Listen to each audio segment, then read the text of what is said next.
T-minus launch trajectory and countdown net. Pad is clear. 10, 9, 8. Launch auto sequence has started.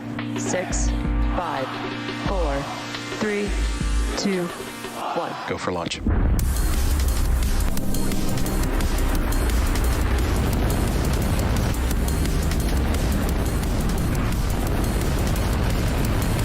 Vehicle is supersonic.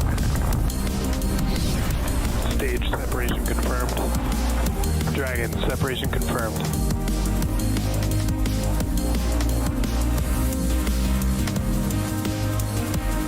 Stage 1 is transonic. Landing legs have deployed. And Falcon 9 has landed.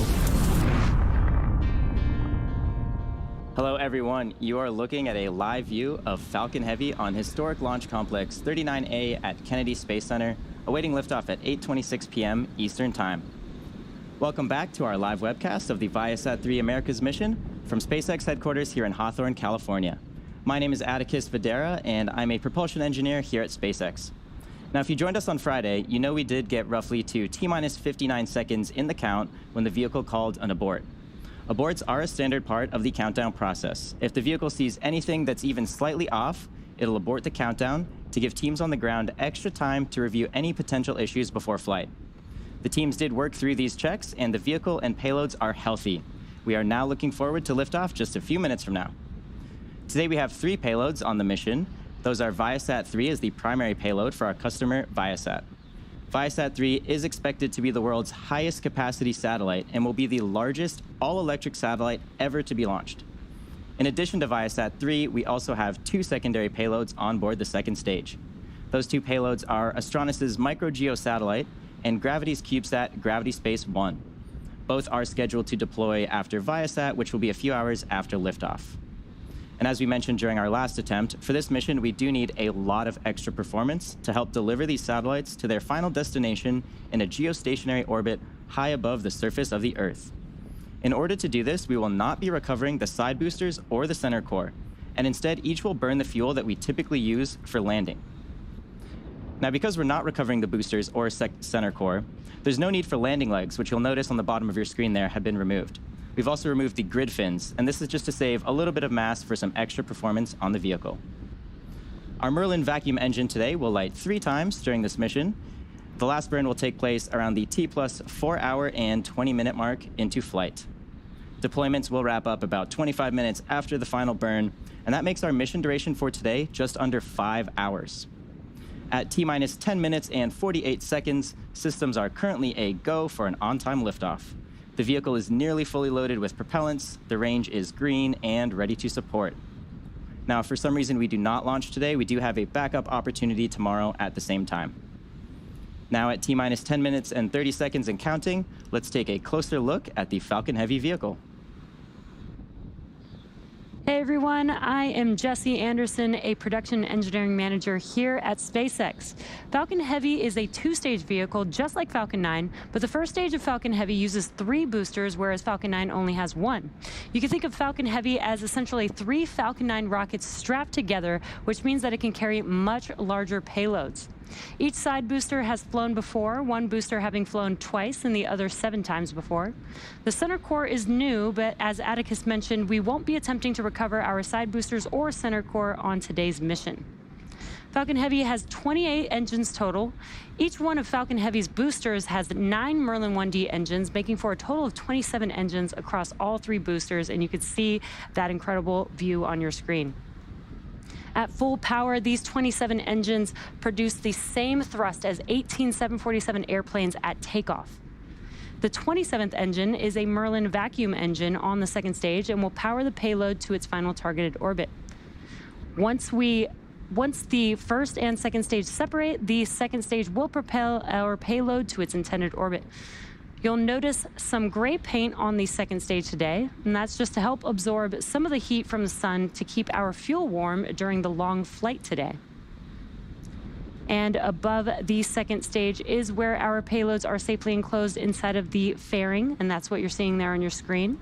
The fairing protects the payload from aerothermal loads, heating, and contamination during ascent.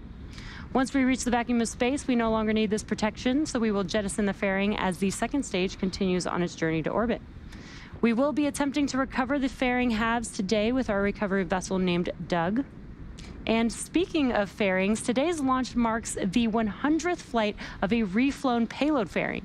The ViaSat-3 Americas mission also marks the very first Falcon Heavy to launch with flight-proven fairing halves. ViaSat-3 is the first of 3 satellites to make up a new global constellation. So here's more about today's mission and payload. Every mission starts with a vision. Ours is simple and powerful. Break new ground in bringing connectivity where it's needed most. At ViaSat, we attack very, very, very hard problems. But the harder the problem, the fewer people that can do that, and the more interesting it is to us. The story of ViaSat as a whole is a great story. We enable connectivity. We say connecting the world, but that has a number of different meanings depending upon the type of customer you are. From an end user like you or me sitting at home needing connectivity to do our homework, or to the connected passenger in an aircraft, to the Vice President, the President of the United States. Our government customers are global customers. They go wherever they're needed, and they want to have the same type of capabilities everywhere they go.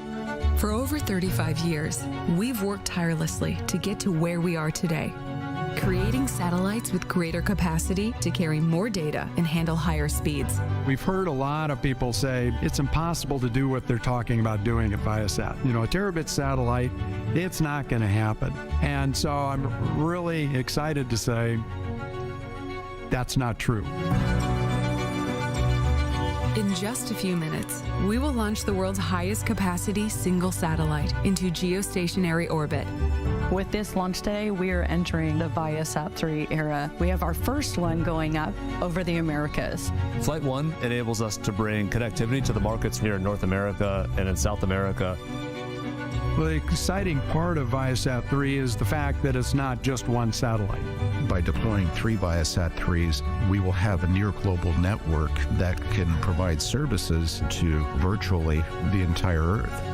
One of the features you'll notice is the very large solar arrays. These enable us to generate well over 25 plus kilowatts of electrical power on orbit. That allows us to generate huge amounts of capacity that is then usable on the ground. The enormous capacity of ViaSat-3 isn't worth nearly as much if that capacity is stranded in areas where there's no demand. Most of the people in the world only live in a very small fraction of the Earth. Yeah, we still want to be able to connect those people when they move from place to place. ViaSat-3 is designed to move our capacity to where the demand is. Our ability to move that bandwidth around and really service those dense spots, that's what our customers are looking for. It's not just evolving, it's really like a revolution, making these big leaps in technology, and that's cool. If you look at the progression from ViaSat-1 to ViaSat-2 to ViaSat-3, ViaSat-3 is actually the smallest satellite we've ever built, despite the fact that it's got multiples of capacity. We took things that were twice the size of a human and brought it down to barely the size of a shoebox. The satellite design process is no longer buy parts and boxes and hook them up. What we wanted was to invest in technology that can really scale. It's not just a new satellite design, it's a new way to build satellites. We've had to reinvent all parts of the system. I want to thank everybody at ViaSat for their role in what we're about to do today. And of course, I want to thank our partners at Boeing. We wouldn't be where we are today without their support. Many of us have spent several years working on this ViaSat-3 Flight 1 Americas satellite. Today is the day. With the ViaSat-3 constellation, billions of people can access more of the world, unlocking opportunity for everyone, everywhere, starting now.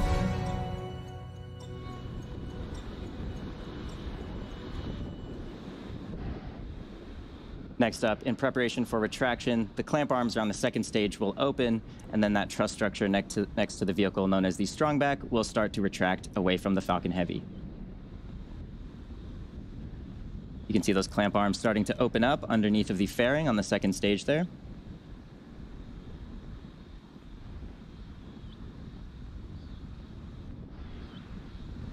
After this, the strongback will retract away from the vehicle, and this is to clear the way for ascent. strongback is used to provide structural support as well as routing for fluids. NY booster, LOX load complete. As well as routing for fluids and power to the vehicle.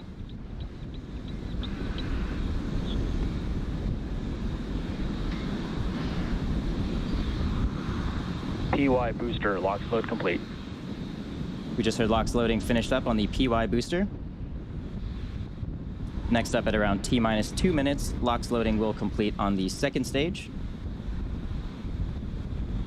After LOX loading finishes loading onto the second stage, the entire vehicle will be completely full with 2.8 million pounds of propellant. Center core, LOX load is complete. Just hearing the various boosters finish up their LOX loading.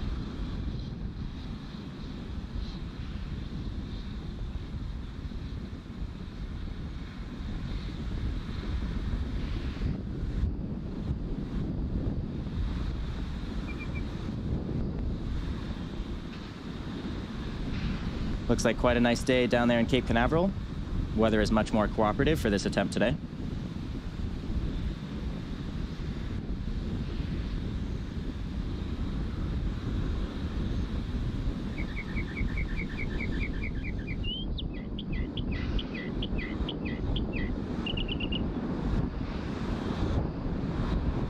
Now again, in just about 15 seconds, we will be completing LOX loading on the second stage, which will wrap up the propellant loading phase of our countdown.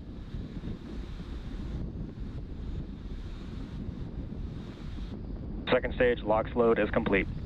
And there it is. Falcon Heavy is now fully loaded with 2.8 million pounds of propellant. Coming up next, we should see some white clouds venting from the TE LOX line. This is completely normal and part of our closeout process. Following this, the vehicle will enter startup at T-minus 1 minute. This is when the onboard flight computers take control of the countdown.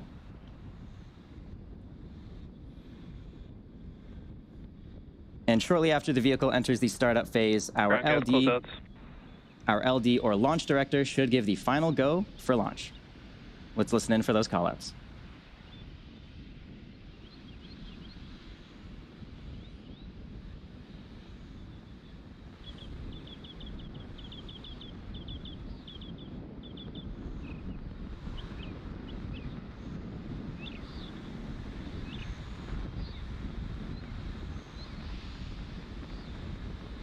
Falcon Heavy is in startup. There we go. Falcon Heavy has just entered the startup phase.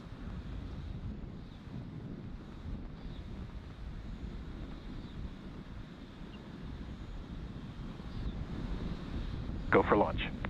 And with confirmation of go for launch from our launch director, Falcon Heavy is ready to go to space at T-minus 37 seconds with the ViaSat-3 mission.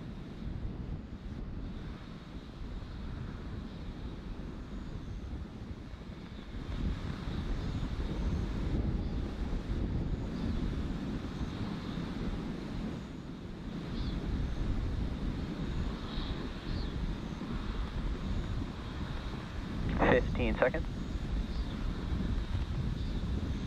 T-minus 10, 9, 8, 7, 6, 5, 4, 3, 2, 1. Engines full power. And liftoff of ViaSat-3. Go ViaSat, go Falcon Heavy.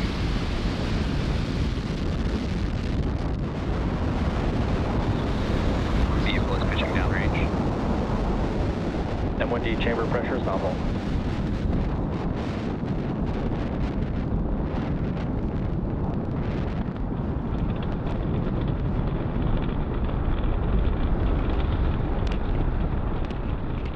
We are 30 seconds into flight under the power of 5 million pounds of thrust. Falcon Heavy is headed to space. Now we are throttling down our engines on those side boosters, and that's in preparation for max Q. Power into telemetry nominal. Max Q is the moment of peak mechanical stress. Falcon Heavy is supersonic. Peak mechanical stress on the vehicle, so we do slow down the vehicle to get through this period of high stress. And once we pass through max Q, we will throttle those engines back up on those side boosters. Max Q. And great call out, we have passed through max Q. So we're gonna throttle up those engines again on these side boosters.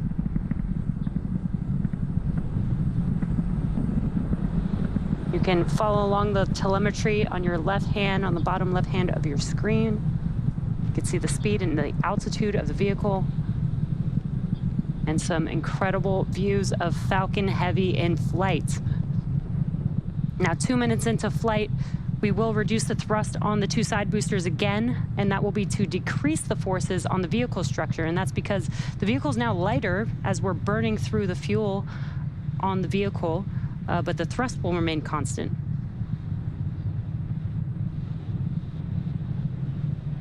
And wow, that looks amazing on the screen. All 3 boosters burning bright there. Falcon Heavy is following a nominal trajectory. And good call out on trajectory. Now again, we're gonna throttle down the side boosters, and then the next event coming up in about a minute or just under a minute will be BECO. That's booster engine cutoff. That's where we will shut down the engines on the side boosters, and then we will separate the side boosters from the center core. And as a reminder, we are not landing our side boosters or center core today due to performance needed on today's mission. And you can see on your right-hand screen, we do have a view of the separation mechanisms from the center core to the side boosters.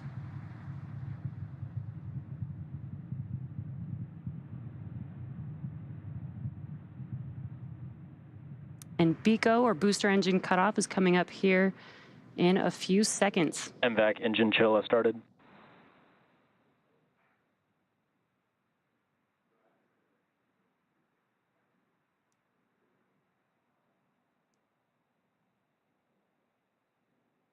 Booster engine cutoff.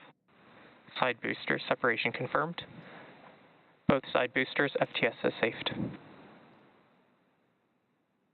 Great views there. We had BECO, booster engine cutoff, and we watched as those side boosters, and you could see them there on your screen, those side boosters falling Vehicle away. is following a nominal trajectory. Falling away from Falcon Heavy's center core. Awesome views. That's going to wrap it up for the side boosters today. The next event coming up here in about 30 seconds or so is main engine cutoff.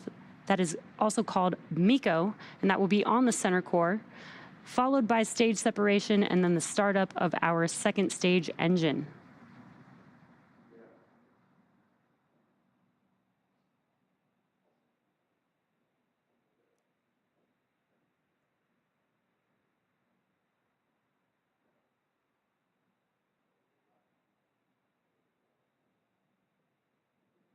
Main engine cutoff. Stage separation confirmed. Stage 1 FTS has safed. MVAC ignition. Acquisition signal, Bermuda. And we got some great views. We watched MECO as the engines on the center core shut down, stage separation, and now you can see on your screen that the MVAC engine has ignited.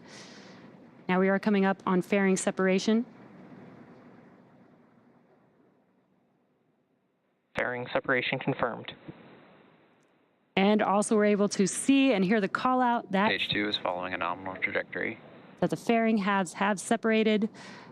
They are now falling back down to Earth, and we will attempt to recover them using our recovery vessel, Doug.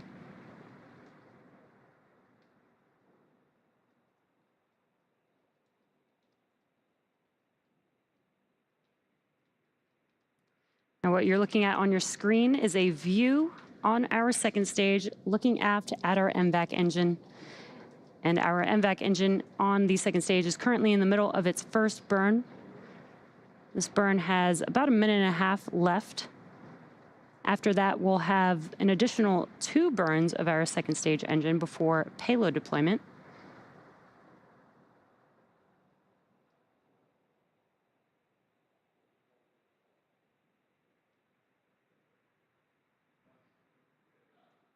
On your left-hand screen, you could see a map of the mission trajectory. And on your right-hand screen is a live view of the MVAC engine. As a reminder, our main payload for today's... Stage 2 continues to follow a nominal trajectory. Good call-outs. Our main payload for today's mission is ViaSat-3, and we do have 2 secondary payloads on board as well from Gravity and Astranis. That is the Gravity Space 1 and Astranis's MicroGEO satellite.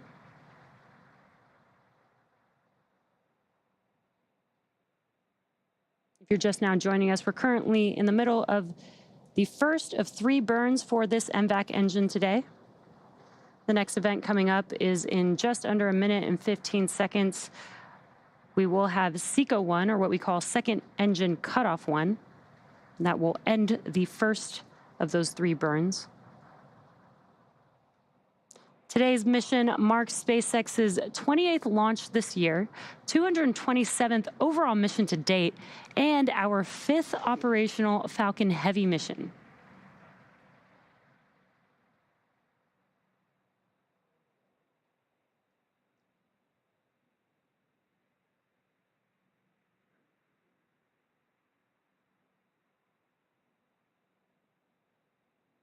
Stage 2, FTS has safed. Now on your right-hand screen, you can see the MVAC engine. Stage 2 has entered terminal guidance. And we're getting good call-outs there. On the bottom right-hand of your screen, you can see the speed of the second stage as well as the altitude. And we are about 20 seconds or so from SECO 1. That's where we will shut down this MVAC engine and allow the vehicle to coast with the payloads on board. Expected loss of signal, Cape.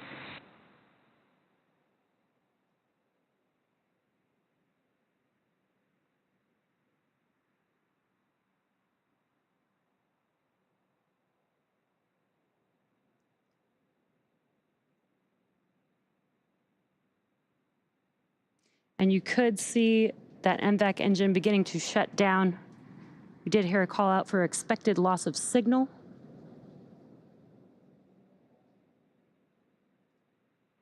Nominal parking orbit.